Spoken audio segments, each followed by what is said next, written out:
Botswana is a unique country in the center of southern Africa. It's unique both for its long history of democratic governance since independence in 1966, as well as for its vast mineral wealth underpinned by the diamond industry. The government has taken a lot of the wealth from diamonds and channeled that towards health, education, and other services aimed at development. However, it is now looking to diversify the economy. We're here to explore the unique opportunities that this vast country has to offer. So join me, Adrian Klasa, as I go on location.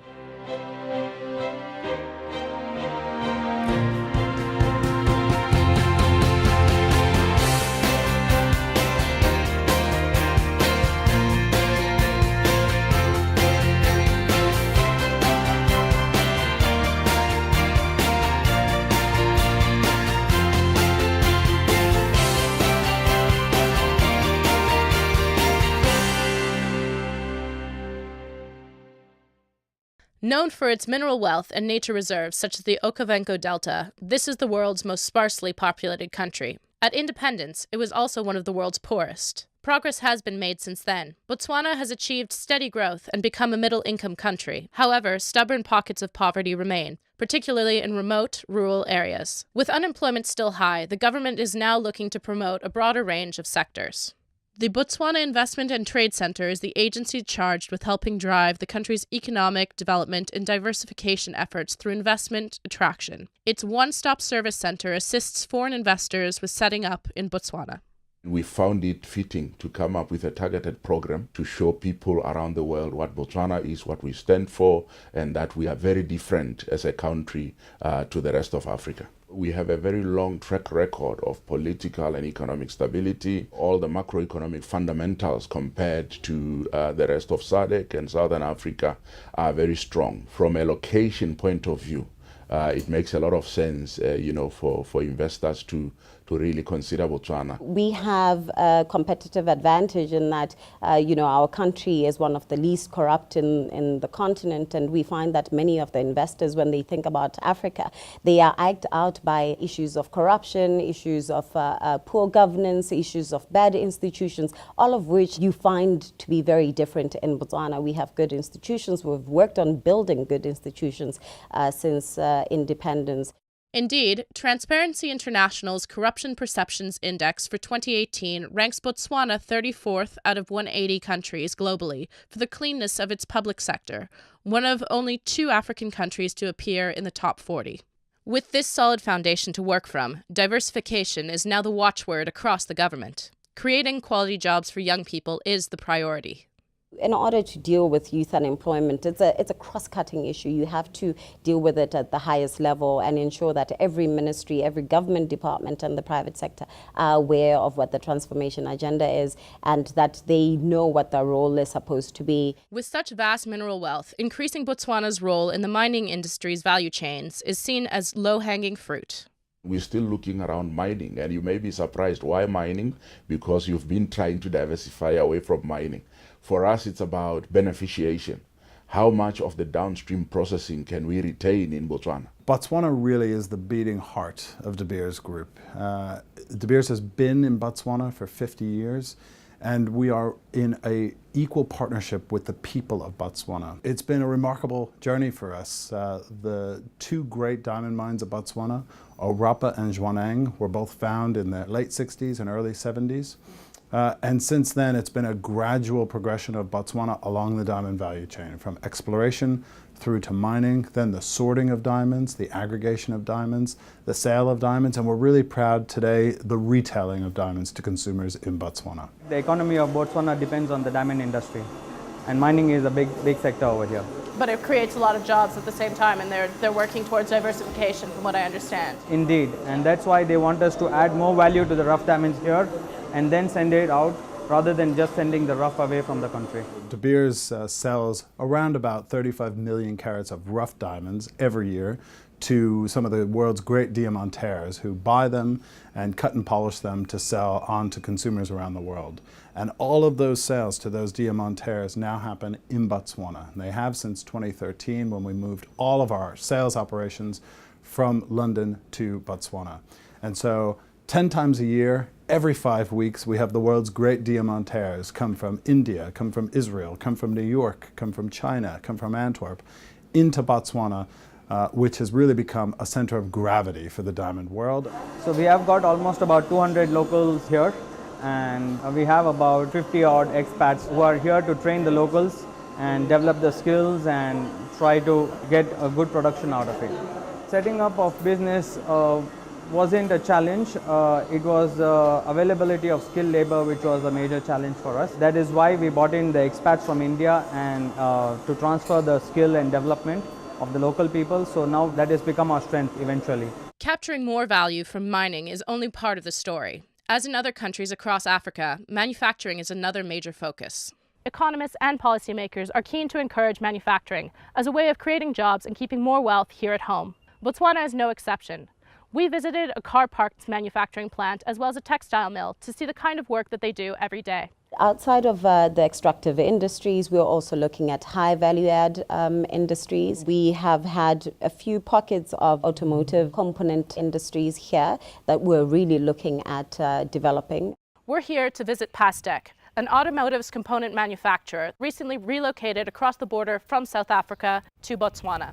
We manufacture wiring harnesses for the automotive industry. Those wiring harnesses are actually taken across border, exported into South Africa. Volkswagen in Port Elizabeth and Renault and Nissan in Rosslyn, just outside Pretoria. So those are our three main customers. We've got a training center where at the induction stages people are actually identified and they go through the full induction process, and then before they go onto the lines they actually go through a whole training process where they are taught all the intricacies in terms of wiring harnesses, cutting and crimping, the manufacturing process, and they are continually evaluated on a skills matrix where we have ILU charts up when people are actually maintained to a certain skill level. I asked Willem why Pastec had chosen to relocate to Botswana.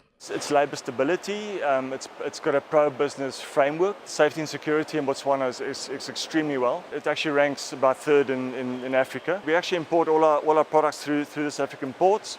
It gets trucked into Botswana, and there's really no issues in terms of the whole logistics chain is actually quite well maintained. So the roads are in good condition. So whatever we bring in here is virtually instantaneously available for us. For manufacturing, generally it's a corporate tax rate of about 15%, but we do have special economic zone, and one of the special economic zone is in the Selebe-Piqua area. That's towards the eastern part of the country, at the Horn, but not the Ethiopian Horn. And that one, the tax rate is about 5% for the first 5 years and then 10% thereafter. So that is one of our lowest tax rates that we offer. Industrial manufacturing is one piece of the puzzle. Agro-processing is another important subsector and one that is essential to spurring job creation in rural areas. The beef industry in Botswana is big business. The country boasts about 2.5 to 2.8 million heads of cattle. But other segments of agro-processing are growing as well. We produce cold press sunflower cooking oil, and we also produce bread. We are distributing all over Botswana. You can find our products from Woolies, Woolworth, Superspars, Choppies, Sifelana, and etc. We have a couple of businesses. Our main line of business is natural resources. And natural resources is basically the devil's claw, which you see behind me. It is a traditional medicine, well known for ailments like arthritis and rheumatism. It's also good for generally cleaning the system. In Europe, this year we will be exporting 50,000 kg, which is 4 big containers. We source it from the Kalahari, and really the Kalahari, deep Kalahari, I would say, the sandy Kalahari. This year we sourced it from 35 villages and settlement in the Kalahari.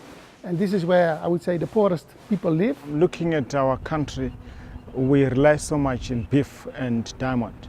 Now, if we are going to be encouraging farmers to plow sunflower seeds, we are creating employment. Honestly speaking, the government has done their best. They are promoting us and they are promoting young farmers. As we speak right now, I saw a certain advert where Agriculture Marketing Board are advertising for people to plant more sunflower seeds so that we are able to crush our oil. I think Botswana is a country in the region where it is pretty easy to do business. I'm not saying it's a joyride, yeah, but it is easier than many of the other countries in terms of how the government operates. I would say transparency of how you can work here. And yeah, I think generally the operating environment is pretty good. While industry continues to grow, outside of the mining sector, services drive the Botswanan economy. Boasting natural wonders including Chobe National Park and the Okavango Delta, the tourism sector has long been a pillar of the Botswanan economy. However, business and financial services now account for about 17% of GDP. The financial sector in Botswana is still relatively small, reflecting the small size of this market of 2 million people. That being said, some attractive incentives are on offer for those who join the financial center, and there is a capital market hosted here in Gaborone. We're also looking at the services, and in the service industry, it includes the finance sector and the tourism industry as well. But around the financial sector, we have the IFSC that's in place to try to stimulate that. We don't have exchange controls. We have very strong sovereign credit ratings. It becomes very easy for somebody to raise their capital from a stable base like Botswana.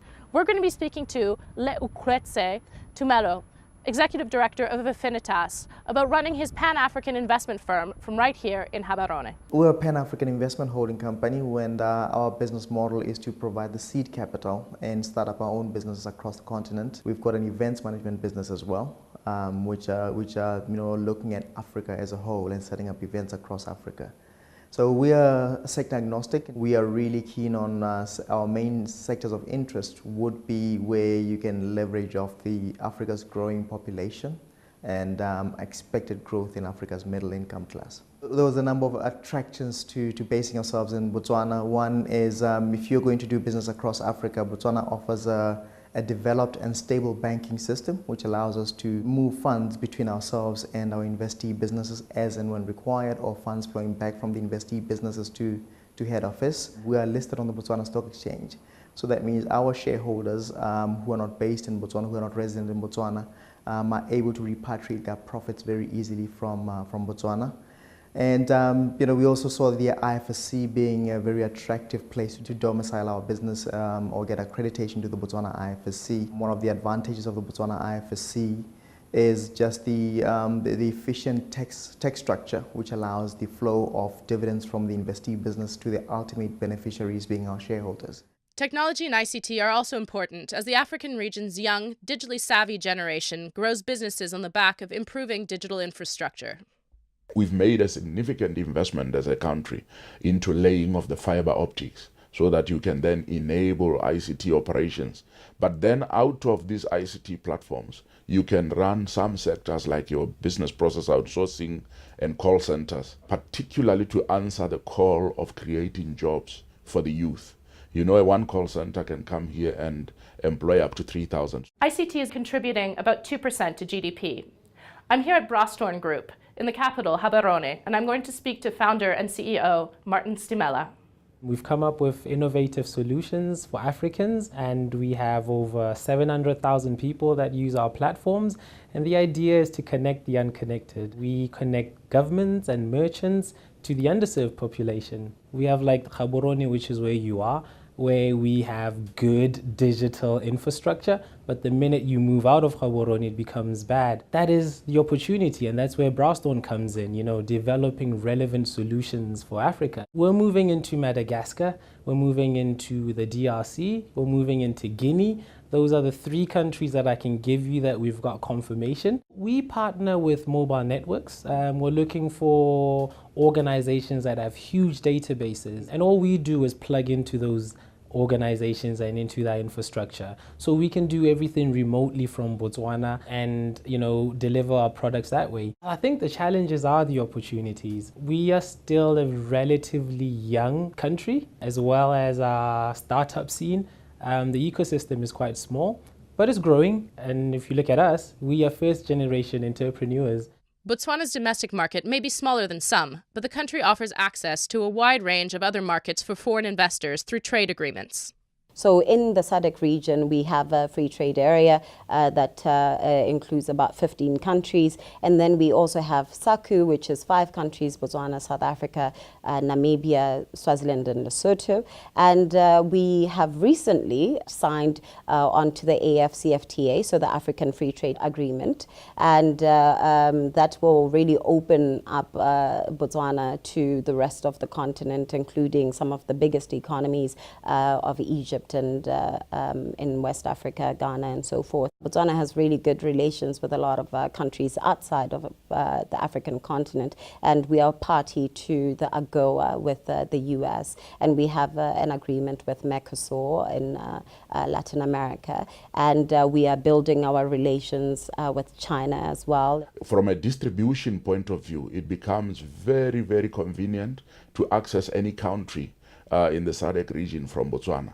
So that is why, if you look at what we are doing now, government is investing quite heavily in infrastructure development that facilitates ease of access to these other countries so that we can entrench our positioning for transport and logistics. I think Botswana is a destination of choice. The people here are very pro-business. They want to do business. They look after the infrastructure. And as far as I'm concerned, as far as Plastic is concerned, this is really an ideal position. And we are very close to major markets in South Africa as well. We are literally 5 kilometers away from the border.